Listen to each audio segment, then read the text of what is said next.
দক্ষিণ ২৪ পরগনা রায়দিঘিতে দিঘির পাড় ২৫ বিঘা দিঘি পাড় ঘেঁষে প্রায় ৫ কোটি টাকা ব্যয় করে গড়ে ওঠা ইকো ট্যুরিজম পার্ক। উঠেছে একাধিক প্রশ্ন। উন্নয়নের নামে প্রাক্তন সাংসদ চৌধুরী মোহন জাতুয়ার উদ্যোগে উন্নয়নের নামে তৈরি হওয়া এই প্রকল্প আজ পরিচ্ছন্নতার চরম অভাব, আবর্জনা, নোংরা পরিবেশ ভাঙা কড়িকাঠ ওসব মিলিয়ে ক্ষোভ বাড়ছে পর্যটকদের মধ্যে। যে জায়গাটি পর্যটকদের আকর্ষণে কেন্দ্র হওয়ার কথা ছিল তা আজ অযত্নের ছাপ পোষ্ট। ইকো ট্যুরিজম মানেই তো পরিষ্কার পরিবেশ, ইকো ট্যুরিজম মানেই প্রকৃতির সঙ্গে সব অবস্থান। কিন্তু এখানে বাস্তব চিত্র একেবারেই ভিন্ন। ভাঙা, উপচে পড়া ডাস্টবিন, আগাছায় ঢেকে থাকা হাঁটার রাস্তা।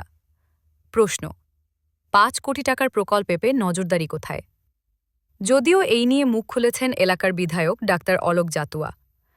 আশ্বাস দিয়েছে অতি সত্বর সাজিয়ে তোলা হবে ইকো ট্যুরিজম পার্ক। বিধায়কের আশ্বাসে কিছুটা হলেও আশার আলো দেখছেন পর্যটকরা। তবে প্রশ্ন একটাই, এই আশ্বাসও কি বাস্তবে রূপ নেবে, নাকি এটিও থেকে যাবে শুধু প্রতিশ্রুতি তালিকায়? আমরা নলগোড়া। কি নাম তোমার? টগরি কয়াল। এখানে কেমন লাগছে এই পার্কে এসে? খুব ভালো লাগছে। কিন্তু এই যে পার্ক, অন্য জায়গায় পার্ক দেখেছো, এই পার্কে কি পাচ্ছ? এই পার্কে একটা বড় পুকুর আছে, আর সব আছে ভালো, শুধু এই রাস্তাটা একটু খারাপ আছে।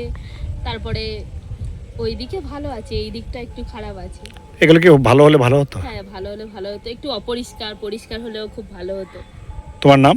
আমার নাম টগরি কয়াল। নমস্কার। 25 বিঘা পুকুরের চতুর্দিকে একটা পার্ক গড়ে উঠেছে বেশ কয়েক বছর ধরে। এর সৌন্দর্যায়নের জন্য কি চিন্তা ভাবনা হ্যাঁ, করেছে? এটা ঠিক। অবশ্যই আমাদের রায়দিঘি বিধানসভায় আমাদের মাননীয় মুখ্যমন্ত্রী মমতা বন্দ্যোপাধ্যায়, তার আশীর্বাদে এবং আমাদের মাননীয় সাংসদ অভিষেক বন্দ্যোপাধ্যায়, তার কল্যাণে আমাদের কিন্তু রায়দিঘি বিধানসভার প্রত্যেকটা জায়গায় কিন্তু উন্নয়ন হচ্ছে। আপনারা রায়দিঘি হাসপাতালে যেমন দেখেছেন, আগে সিজার হতো না, এখন সিজার চালু হয়ে গেছে। রায়দিঘি ওখানে কিন্তু ৩ কোটি টাকা দিয়ে প্রায় বাস টার্মিনাস তৈরি হচ্ছে। যেটা আমাদের ভীষণ রকম অসুবিধা হতো, সেটা কিন্তু সেই অসুবিধা দূর হয়ে যাবে। এছাড়া ইকো ট্যুরিজম পার্ক, যে ইকো ট্যুরিজম পার্কটা কিন্তু প্রথম আমাদের এখানকার মাননীয় সাংসদ সিএম জাতীয় মশাই, তিনি কিন্তু আমাদের মাননীয় সিএম ম্যাডাম মুখ্যমন্ত্রী মমতা বন্দ্যোপাধ্যায় তার নজরে আনেন। তার জন্য আমাদের কিন্তু মাননীয় সিএম ম্যাডাম যে রায়দিঘি দিঘি, সেই রায়দের দিঘিটাকে নাম করে রায়দিঘি, সেই তার কিন্তু এই ঐতিহাসিক গুরুত্বটা উপলব্ধি করে সিএম ম্যাডাম এককালীন কিন্তু আমাদের সাংসদ জাতীয় সাহেবের হাত দিয়ে ৫ কোটি টাকার মতো তিনি কিন্তু ব্যবস্থা করে দিয়েছিলেন। সেটাকে তার উন্নয়ন হয়েছে। এখনও পর্যন্ত আমাদের দক্ষিণ চব্বিশ পরগনা জেলা পরিষদ, সুন্দরবন উন্নয়ন পর্ষদ, রাজ্যের ট্যুরিজম ডিপার্টমেন্ট, মথুরাপুর ২ পঞ্চায়েত সমিতি, সব কিছুর মাধ্যমে এবং আমাদের বিআপের কোঠা এমএলএ, তার সব কিছুর মাধ্যমে কিন্তু একটা উন্নয়ন হচ্ছে।